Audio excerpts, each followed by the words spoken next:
Good evening, everybody.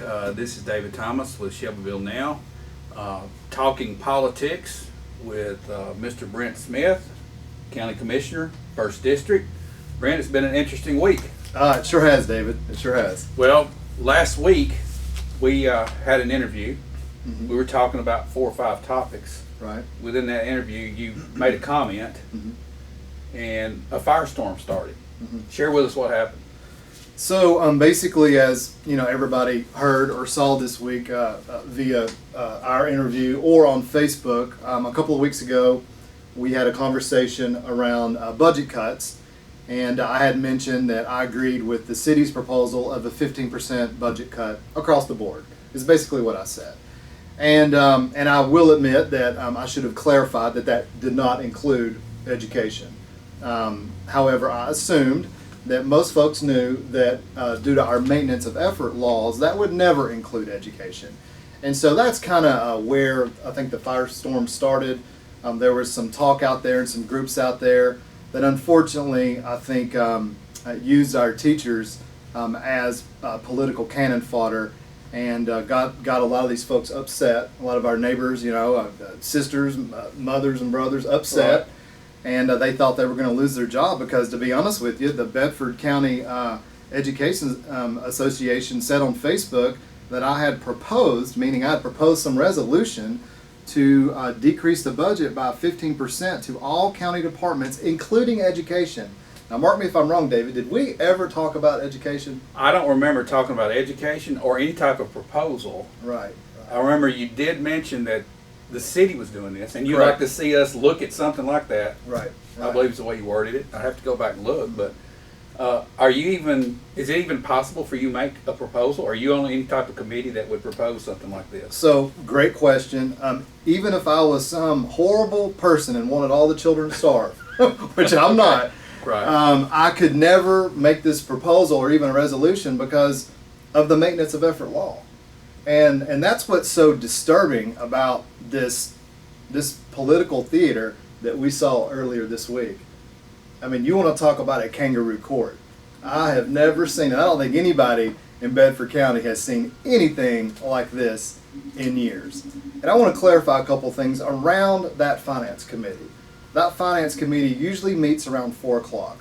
I am not on that committee. I am on the courthouse and property committee, and then I also sit on our county commission. The committee that I'm on meets at another day, at another time after work hours. So the reason I was not at that committee, and everybody knows that there's several of us that are never at that committee, we were working, and it just wasn't me, it was several other people. However, I did get a chance to see the video, and I saw that it was a first-class political hit job, and gosh, I mean, after seeing what they had obviously already formed up behind the scenes, it's probably a good thing I wasn't there. Well, let's talk about something real Yeah. quick here. Yeah. That committee meeting was at 4 o'clock in the afternoon. Correct. Okay. Who is invited to that committee meeting besides the committee? Yeah, so basically anybody can attend that committee. I mean, I can attend, anybody can attend, and I wish I could, but I do have a job. I cover 7 states, and I was simply busy that day. Okay, all right. Let's talk Yeah. about that just for a second. Why would the committee meeting be at 4 o'clock when the least amount of people could attend? Why couldn't that be like at 7 o'clock where everybody that gets off work would have an opportunity to come and at least listen and see what's going on? Why is it at 4 o'clock in the afternoon? I think that's another great question. Myself and several other commission members have suggested that in the past. I think, to my knowledge, it may have met earlier before, and they've moved it down a little bit. But it would be nice to have it after work hours so everybody could attend and really participate in these budget conversations. Had you known that all this was going to come about, the big attendance and the firestorm that happened, you would have been there, I'm sure, or tried to be in on the call if you had known it. Yeah, sure. But again, if I would have known that, this fear-based political hit job, this fear-based political hit job, this fear-based political hit job was, brewing, I mean, I don't know if I would have been there. Yeah. Because this was already predetermined. This was a character assassination. This was a flat-out lie, David. Okay. This was a lie. I never talked about reducing teachers' pay, shutting down schools, shutting down lunch programs for students. I mean, that's just a horrible thing. And let me just add one other thing to that. My father-in-law taught school for 46 years. My mother-in-law taught school for, I think, around 20 years. My sister-in-law is a teacher right now. Well, she's a librarian. Do you think for 1 second I would ever make a proposal knowing that my own family would probably come out against me on something like this? If you did, you would be in serious trouble. Absolutely. Absolutely. Okay. Let's talk about just budget cuts in general. Since we've cleared up that you do not see any way possible to cut education. You have no intention to make a proposal for that. Absolutely not. And like I said, the powers that be orchestrated, this theater to try to twist my words into something that I absolutely never said. And what makes this even worse? Look, I've got thick skin. I got in this, and I knew that I would take a hit here or there for my conservative beliefs. That's just part of the game. But the fact that this cabal that is in our county government, that has this liberal bent to them, they use our good teachers of Bedford County, and they use this fear-based tactic to get them all upset and have them come to this meeting to basically politically assassinate me. That is what bothers me the most, because I know these ladies and gentlemen had other things to do that night than to come in and listen to these outright, lies. Well, they thought they were fighting for their job by being there, I'm sure. Absolutely. Absolutely. I would have been there. Absolutely. And let me say one other thing to that. I love this old Reagan quote of trust but verify. Ladies and gentlemen, I want you to go back and look at my voting record. I've been on the county commission now for almost 2 years. I have never voted against anything that has to do with education spending, or teachers. As a matter of fact, I have several constituents that are teachers that I talk to on a regular basis. They tell me what's going on in our schools. And I've actually been the one that has brought up some issues that aren't so pleasant around education, like the fact that we desperately need more English to Spanish translators. I've been the one that's brought that up because that's a subject that I think a lot of people don't want to talk about. But we've seen on Facebook this week, teachers talking about the fact that their heart breaks because they have to use Google Translator to communicate with their students. And so if anything, this is the exact opposite of who I truly am. And I really hope that this clears the air. I've had a chance to reach out to several constituents and other folks that are in the community that have asked me questions via email. And I've been able to explain myself. But this has just been really a sad state of affairs politically, because quite frankly, this is something you may see this on the national stage in Congress or something, but to think that this is how politics is done now here in Bedford County, whenever somebody proposes a budget cut or a budget cut that our own sister city, here in Shelbyville has proposed, it's just sad. Well, let's make it clear. You didn't propose it. You just threw the idea out. I just threw the idea out. I didn't propose it. I didn't put forth a resolution. I simply said, hey, this is what the city's doing. I think this is a good idea. I kind of threw the gauntlet down and said, let's take a look at doing an across-the-board budget cut. But again, everybody knows that would never include education because of the maintenance of effort law. And you did that sitting in that chair, not in any committee meeting. I did. No commission meeting. Yeah. You did it sitting there. And I don't sit on that committee. I do not sit on that committee. Okay. All right. Let's talk about budget cuts. Yeah. Down the road, we have the COVID issue now that has hurt so many businesses.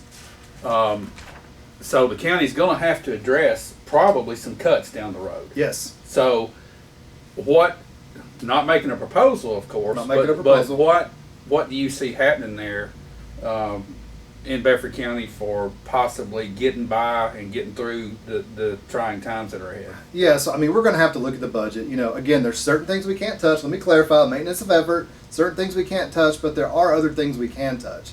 And something comes to mind immediately right now. I know that the county is looking at, creating a lot of green space down around the courthouse. And I fully support that. I think that's a great idea. However, I feel like the county's a little tone deaf to what's going on economically speaking, especially concerning this COVID-19 crisis. Our state, our county, our nation has been shut down for over 3 months now. there will be economic consequences. And again, because I'm a conservative guy, I like to think past the hood of my car, past my dashboard. I want to think downstream about having a little bit of a cushion for our absolute necessities within government. Yeah, so you're saying that's a great idea, but let's wait Let's until wait. we can afford it. Let's wait. The optics on this thing, I think, doesn't look as good as it can look, within the next couple of years. Right. Because honestly, there's been a lot of businesses that have shut down in Bedford County. Yeah. There's been a lot of people that have lost their jobs. There's been a lot of people that have had their benefits and pay reduced. And I think we need to be sensitive to that as a county. And so that's one area that I would look at. We have to think about the tax loss and revenue for property taxes Right. that we're going to see next year. Right. So again, when I talked about a 15% reduction in our budget, I'm just looking downstream because I think we all know from an economic standpoint that these are going to be some serious issues that we're going to have Right. to deal with moving forward. I mean, there's cities in this country right now that are run by liberal Democrats that are cutting their budgets Right. with an axe Yeah. Because they have no choice. because they have no choice. Okay, so you basically, when you threw that out, you were just wanting to get the conversation started. Get the conversation rolling. Again, somebody can disagree. Somebody can tell me why it doesn't make sense right now. The good news is, it looks like hopefully we're going to be budget neutral this year, and we won't have to raise taxes, and that'll be good. But the fact that whenever somebody goes against the powers that be, especially around budget, to have your character assassinated like this, I just don't agree with. And I think also it suppresses other people on both sides of the fence from wanting to run for these county commission positions or other positions within our government because they think to themselves, David, why in the world would I want to do that if this is what can happen to somebody, over a budget comment? Yeah. I appreciate you addressing this and clarifying for us. I would like to say one other thing before we close.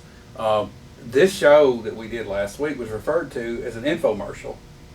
And this in no way is any type of infomercial because we don't receive any pay for this. We do have sponsors for Shelbyville Now, but this particular show is done this as a public service. Right. And I would invite anybody, any county or city official that would like to sit in this chair, or a group of commissioners, group of city councilmen, mayors, department heads, anybody that's in county government or city government is welcome to come and talk about the topic of their choice and discuss anything they want to. It's an open book. There's no agendas here. We just want to be transparent and provide a service for the county and the city because we feel like the transparency is paramount in Absolutely. these days. Absolutely. Well, Brent, again, we thank you for coming on the show. Thank you for having me. And we look forward to having you again real soon. Absolutely. Thank you, David. Yes, sir. Yep.